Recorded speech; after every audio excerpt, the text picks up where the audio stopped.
Bonjour à tous, bienvenue sur Buzz TV. Alors Mila, qui est toujours en Thaïlande, nous raconte qu'elle a eu la peur de sa vie cette nuit. Je vous laisse écouter.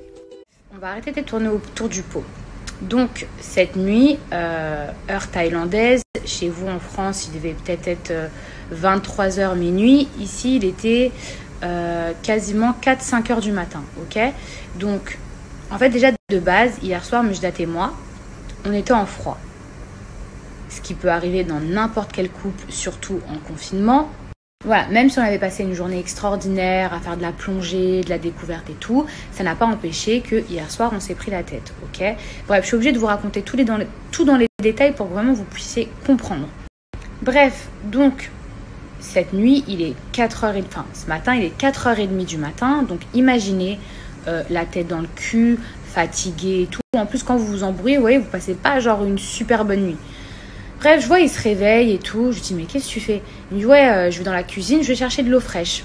Bon, jusqu'ici, tout va bien. Sauf que le mec, en fait, il remonte pas tout de suite. Mais moi, il est 4h30, donc je me rendors. Genre, logique. Bref, il arrive à quasiment 5h du matin. Il allume la lumière et tout. Déjà, je me dis, c'est quel genre de respect du sommeil et tout. Je me dis, mais qu'est-ce qui se passe? Là, je vois le mec, il est en panique, il est pas bien. Il me dit, ouais, j'entends des bruits trop bizarres dans la maison. J'entends des bruits chelous. Je lui dis, mais qu'est-ce que tu me racontes? Et puis, moi, je suis vraiment dans les vapes. Genre, j'ai la tête dans le cul, quoi. Et il me dit, oui, il y a des bruits bizarres en bas. Genre, on n'est pas tout seul et tout. Non, mais imaginez, à 5h du matin. Genre, et moi, encore une fois, mon esprit, il n'est pas encore, réveillé. Et faut savoir un truc aussi, surtout le plus important, c'est que moi je suis quelqu'un, je crois vraiment aux esprits. Ça veut dire que je crois en Dieu, je crois aux esprits. Je vais pas rentrer dans les détails parce qu'après voilà, mais je suis quelqu'un, genre je crois vraiment aux esprits. Et Mujdat, c'est pas qu'il y croit pas, il y croit, mais bon voilà quoi, il y prête pas plus attention que ça. Et c'est vraiment la dernière personne au monde qui va me faire une blague là-dessus. C'est quand même quelqu'un avec qui je dors, je vis, enfin j'ai confiance en lui, donc il m'a jamais fait ce type de blague. Vous voyez ce que je veux dire? Donc quand il me sort un truc comme ça, j'y crois, mais en fait j'y crois pas à 2%, j'y crois genre à 1000%. Donc encore les gens qui croient pas aux esprits, qui croient pas aux histoires, aux légendes, aux trucs qu'on peut raconter au Maroc quand on est en vacances. Vous voyez le genre d'histoire. Moi je suis une personne, je vous dis la vérité, j'y crois. Genre je peux pas vous dire pourquoi j'y crois, mais j'y crois. Je sais que ça existe et tout. Après chacun ses croyances, mais moi j'y crois, ok? Bref, de là, il me dit, descends avec moi, habille-toi. Il fait 34 degrés, donc je peux vous expliquer. Enfin, voilà, autant vous dire que je suis habillée en toute petite tenue, si ce n'est même pas habillée. Donc là, je dis, wow, mais attends, s'il y a des bruits en bas et tout, genre, pourquoi tu vas aller en bas? Moi, je suis le genre de personne, je reste dans l'endroit safe, dans la seule pièce safe de la maison. Si tu entends des bruits en bas, tu ne vas surtout pas en bas. Moi, je suis pas le genre de personne qui va venir combattre les esprits à 4h du matin. Au contraire, je suis plutôt le genre de personne qui va essayer de prier, d'éloigner le truc. Enfin, je sais pas comment vous expliquer, mais genre je vais pas descendre quoi. Et en plus de ça, je voyais qu'il flippait tellement que je me suis dit ah ouais non mais en plus ça veut dire que s'il y a vraiment un truc en bas, je peux pas compter sur lui. Bref, il me dit habille-toi. Puis moi je suis là en mode mais pourquoi tu veux descendre en bas et tout. Et encore une fois, tout ça, enfin là je vous raconte, mais ça se passe genre en 1 minute, avec mon cerveau qui est pas vraiment tout à fait réveillé. De là, il me dit, t'as entendu? Et effectivement, je commence à entendre un bruit en bas. Je me dis, ouais, c'est trop bizarre et tout. Et il me dit, vas-y, je descends. Et moi, je commence à lui dire, bah non, oh. Maintenant que tu m'as dit ça, genre, vas-y, attends-moi. Donc là, je me précipite, je prends n'importe quoi, un t-shirt et tout. Encore une fois, la tête dans le cul. Bref, je lui dis, mais attends-moi, genre. Non, mais imaginez, le mec, il vous dit ça et il commence à vous laisser toute seule. Genre, tu vas où là? Bref, le mec, je commence à le suivre et tout. Je vois, il est loin devant moi. Et là, c'est pas... Je le vois, hein. Et c'est pas dans la cuisine au loin. J'entends un putain de bruit. J'entends un verre qui s'éclate par terre. Non, mais de ma vie entière, jamais c'est arrivé, ça. C'est-à-dire que, oui, il m'est arrivé des histoires trop bizarres. Que même si je vous racontais, genre, vous... Vas-y, vous auriez trop peur. Mais, genre, un verre qui s'éclate par terre tout seul et tout comme ça. Mais genre, comme un verre qui a été lancé et tout. Enfin, moi, j'ai jamais connu ça. Là... De là, je me crois dans mon cerveau, qu'est-ce qui se passe? Je me dis, je suis dans Paranormal Activity. Et en plus de ça, on m'a toujours raconté, enfin, j'ai toujours vu, surtout dans des films, dans des documentaires, que tout se passait dans la cuisine. Vous voyez ce que je veux dire? Et là, dans ma tête, je me dis, mais je suis tombée sur quoi? C'est quel genre d'esprit démoniaque qui est pas content à un point où il a une force Parce qu'il faut avoir une force quand même pour casser un verre. Ça, vous voyez ce que je veux dire dans le degré d'esprit, pour faire bouger, casser les objets, c'est que vraiment tu es à un level 10, tu vois. Et moi, automatiquement, mais quand je vous dis que je commence à faire genre une crise de tachycardie, genre crise cardiaque, en plus de ça, lui, il est loin, ça veut dire que je commence à pleurer, à crier, genre, mais mon cœur, il sort de ma poitrine, je vous jure que j'ai cru que j'allais mourir, j'ai cru que j'allais faire une crise cardiaque. Vous voyez, pour ceux qui y croient, on se dit toujours dans la vie, putain, le jour où je vois un esprit, c'est sûr que je meurs. Mais je peux vous jurer que le jour où ça vous arrive, vous êtes à deux doigts de mourir de l'attaque cardiaque. Et vous savez ce qui est le plus bizarre, c'est que dans ma vie, quand j'ai déjà été confrontée genre, à des phénomènes paranormaux, puisque oui, ça m'est déjà arrivé, mais bon, je ne vais pas rentrer dans les détails, sinon vous allez croire que je suis une folle, j'ai toujours su garder mon sang-froid. J'ai flippé, mais genre, j'ai toujours su garder mon sang-froid. Mais là, comment vous dire, d'entendre surtout au loin, alors que Mujdat est à côté de moi, l'objet se briser, genre, mais vous voyez, d'une rage, d'une force et tout, mais je vous jure que mon cœur, il allait lâcher. Bref, de là, je commence à chialer. Franchement, je vous dis la vérité. Et encore une fois, dans le contexte où il est 5h du matin, où vous venez de vous habiller, vous comprenez rien à ce qui se passe. C'est quand même la personne avec qui vous vivez, tout genre. Donc, je commence à trembler. Genre, je suis pas bien, mais à un point où je vous jure, j'ai cru que j'allais... Ça y est, on m'avait perdu, les gars. Je vous dis la vérité. Et le pire, c'est que Mujdat, il vient en courant vers moi, genre en mode en panique et tout. Et là, je vois, il commence à repartir. Je me dis, non. Mais là, l'histoire, elle est longue. Mais tout ça, ça s'est passé, encore une fois, je le répète, en 1 minute, même pas en 30 secondes. De là, je me dis, vas-y, attends. Mila, t'es quelqu'un de rationnel, même si tu crois aux esprits et tout, forcément, vas-y. Déjà, essaie de savoir si... Vas-y, bref. Je me dis, mais c'est pas possible. Genre, Mujdat, il a pas pu me blaguer comme ça. C'est impossible que demain, tu puisses faire peur à la personne que t'aimes, alors que tu sais qu'elle y croit, que vous êtes en embrouille. Donc déjà, moi, je suis en embrouille. Je me dis, c'est impossible que le mec, il va me faire une blague. Genre, on est en embrouille. Tu fais pas une blague à quelqu'un avec qui t'es en embrouille. Genre, moi, sauf à l'école, les petites blagues et tout pour reparler à la personne. Mais tu lui fais pas avoir une crise cardiaque, genre, pour lui reparler. Vous voyez ce que je veux dire? Donc, je me dis, c'est pas possible. Je sais pas le genre de personne qui va me faire une blague là-dessus. Il sait que j'y crois. Il sait que même j'entends un bruit, je me pisse dessus. Genre, il sait que vraiment, j'y crois. Donc, c'est impossible qu'il puisse me faire une blague comme ça.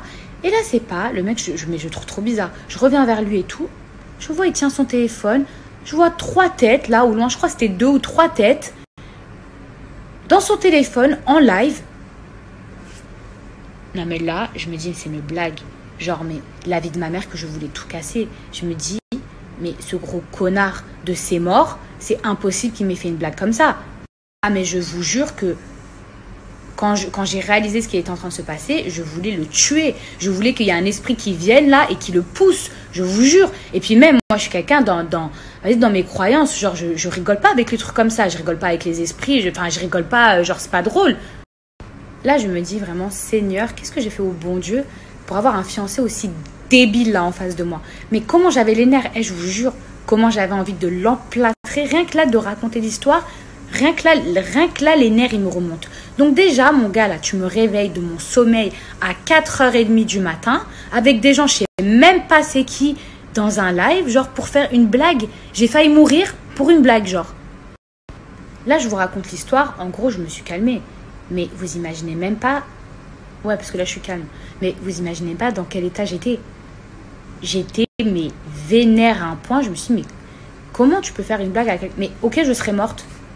Ah ouais, ça serait trop drôle. Ah, ça y est, je suis morte. Non, mais vraiment, les gens, vous avez... Lui, dans sa tête, il a quoi, là, vraiment? Là, je ferme la porte à clé dans la chambre. Alors qu'en plus, vous voyez, je passe de l'ascenseur émotionnel. Je crois qu'il y a un esprit. Je me mets à m'enfermer dans ma chambre toute seule. En vrai, il y a ma tête qui me dit encore, mais attends... Genre, quelque part, je flippe, mais d'un autre côté, vous voyez, il y a le sentiment de je suis vénère qui prend le dessus et tout. Il me dit, viens, allez, je veux te parler. Mais lui, il a cru que c'était une caméra cachée, genre. Non, mais je vous jure, s'il vous plaît, qui fait ça à 4h30 du matin, qui réveille sa meuf à 4h30, qui n'est pas humoriste, parce que je le rappelle, Mujdat n'est pas un humoriste, d'accord, c'est pas le morning live, mais genre, qui fait ça? Mais vous savez que je pleurais et tout, mon cœur, il allait lâcher, genre, mais genre, c'est archi pas drôle. Et je vous jure que j'arrive pas à en rire. Genre... Je sais que dans 3 jours et tout, vas-y, ou même dans 1 heure, enfin peut-être pas, mais bref, je sais que, voilà, Mais franchement, la vérité, c'est le genre de blague, il faut pas me faire ça. Enfin, sinon, vous allez me tuer, en fait. Et combien de fois j'ai regardé des trucs de vidéos, vous savez, où vous faites des blagues aux gens, là. Même un jour dans TPMP, là, Kelly la blonde, ils lui ont fait croire qu'il y avait un truc en voiture et tout. Mais je vous jure que moi, vous me faites ça, mais vous me perdez, genre je décède. Et le pire, c'est que Mujdat, il le sait. Combien de fois on a regardé les émissions ensemble et lui me disait, ah ouais, mais toi, on te fait ça. Mais je lui ai dit, bah oui, je confirmais, oui, on me fait ça, je meurs. Et toi, on est en embrouille. On est en embrouille et tu viens me faire ça à 4h30 du matin. Et le pire, c'est que quand je disais casse-toi, dégage et tout, parce que franchement, dans mon langage, voilà. Le mec, il me disait, non, mais c'est parce qu'on était en embrouille, je voulais qu'on se reparle. Pardon. Donc toi, dans ta tête, dans quelle vie tu t'es dit, pour reparler à ma meuf, il faut que je lui fasse la peur de sa vie, il faut qu'elle ait une crise cardiaque. Mais offre-moi des fleurs, achète-moi un truc, excuse-moi, écris-moi un poème, chante-moi une chanson, mais t'es malade ou quoi? Je vous jure, après, il a voulu s'excuser. Genre, il venait et rigolait. Genre, il trouvait... Non, mais là, je rigole parce que c'est ironique. Genre, là, il trouvait ça drôle. Mais je vous jure que je l'ai têche d'une force de la chambre et est parti dormir sur le canapé. Et je pense que lui-même, il n'a pas dormi de la nuit. Genre, mais à quelle heure tu fais ça à quelqu'un, genre? Bref, donc, a priori, non, il n'y avait pas d'esprit dans ma cuisine. C'était juste un gros con qui s'est amusé à me faire peur. En plus, pour ceux qui me connaissent ou qui me suivent, vous savez que j'ai grave de l'humour. Je suis là, franchement, je suis la première personne, les blagues, les trucs et tout, genre, mais c'est ma vie, genre de rigoler, de... Mais là, c'est pas drôle, tu joues avec ma vie, tu joues avec... C'est des trucs, je vous jure, imaginez que vous croyez aux esprits. Parce que là, les gens qui croient pas aux esprits et tout, je sais que vous devez rigoler, vous dire, waouh, mais elle abuse et tout. Mais quand tu crois à un truc, c'est normal que tu flippes. Genre, et puis même, moi, je suis le genre de personne, je me dis, un cambrioleur, tu voyais un cambrioleur, même si c'est chaud, un truc de ouf, tu peux toujours lui échapper. Mais un esprit, tu peux pas lui échapper. Tu peux même aller sur la lune, s'il veut te retrouver, il te retrouve. Même, en plus, il nous est arrivé un truc de ouf au Maroc. Genre, il y a quoi, 2 mois de ça, un truc comme ça, ou je sais même plus, parce que je sais même plus ça fait combien de temps qu'on est ici. Je sais plus, bref, mon dernier séjour au Maroc, il nous est arrivé un truc de malade mental qui fait flipper sa race, là, qui...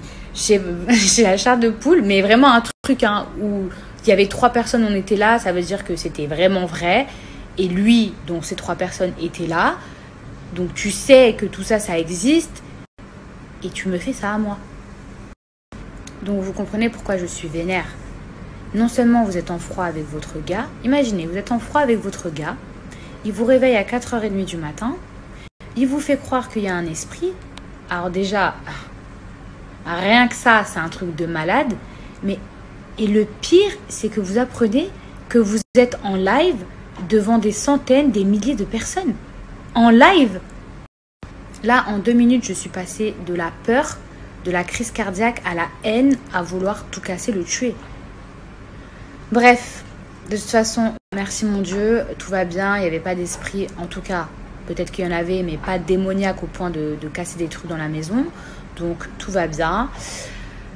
Voilà. Depuis ce matin, avec Mujdat, clairement, on s'esquive. Je vois qu'il a commencé à essayer de faire des vidéos en mode sur Insta, dites à Mila que c'était un gage et tout.